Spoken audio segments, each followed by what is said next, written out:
ওই আওয়ামী লীগের লোকজন এসে আমাদের এই যে মৃত্যু দিবসের যে অনুষ্ঠানটা করতেছিলাম, আমাদের মানে খেসরে জানতেছিলাম, এখন লাথি মারি ফেলে দেওয়ার পরে আমার বললাম যে আমি আর এই ভাগ খাবো না, তো আমার দল যতদিন ক্ষমতা না আসে, তারেক রহমান বাড়ি আসবে, আমার দল ক্ষমতায় আসবে, আমি তারেক রহমান বাড়ি যাব, আর আমার দলে বসবে যে আমি ভাগ খাবো কিনা।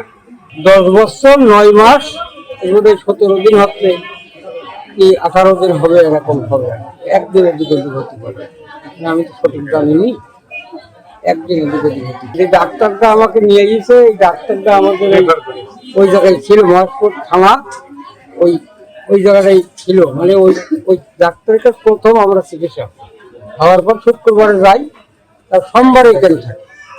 তা আমাদের বললো যে সোমবারের দিন আবার একটা পরীক্ষা, আমার এই বড় আমাকে নিয়ে আসলো।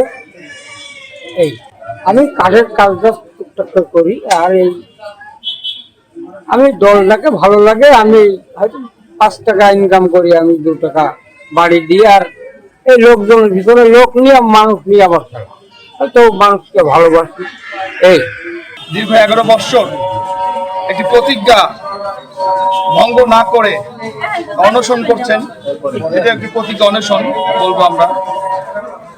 সেই যখন অসুস্থ হয়ে পড়েছে, দীর্ঘ সময় অভুক্ত থেকে, যখন নিউজটা প্রচার হয়েছে, তখন অনলাইনে পত্রিকাগুলোতে আমাদের ভারপ্রাপ্ত চেয়ারম্যান জনাব তারেক রহমানের দৃষ্টিগোচর হয়েছে। তারপরে আমাদের পাঠিয়েছেন, ডাক্তার রফিক সাহেবকেও ফোন করেছে, উনি সহ আমাদের এই টিমকে পাঠিয়েছেন।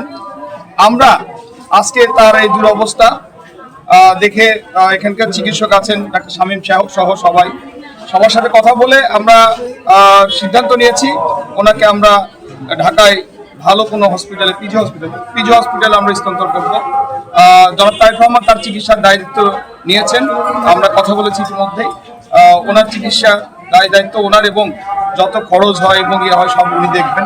যমুনা ইলেকট্রনিক্স ঈদে ডাবল খুশি অফার সিজন 3, যে কোনো পণ্য কিনলেই পাচ্ছেন নিশ্চিত ঈদ উপহার। গত 28 তারিখে যখন নিজামুদ্দিন 75 বছর বয়স, আপনারা জানেন, যেখানে সে গুরুতর অসুস্থ হয়ে ফরিদপুর মেডিকেল কলেজে ভর্তি হয়, এবং অনেক রাতে যখন এই সংবাদটি মিডিয়ার আপনাদের মাধ্যমে যখন আমাদের দলের ভারপ্রাপ্ত চেয়ারম্যান জনাব তারেক রহমানের দৃষ্টিগোচর হয়, তিনি ওই রাত্রেই তখন আমাদেরকে যখন ইনফর্ম করেন, তিনি একটি জিয়াউর রহমানের যে শাহাদাত বার্ষিকী, সেই শাহাদাত বার্ষিকী উপলক্ষে সেখানে একটি খিচুড়ি বিতরণ অনুষ্ঠান ছিল।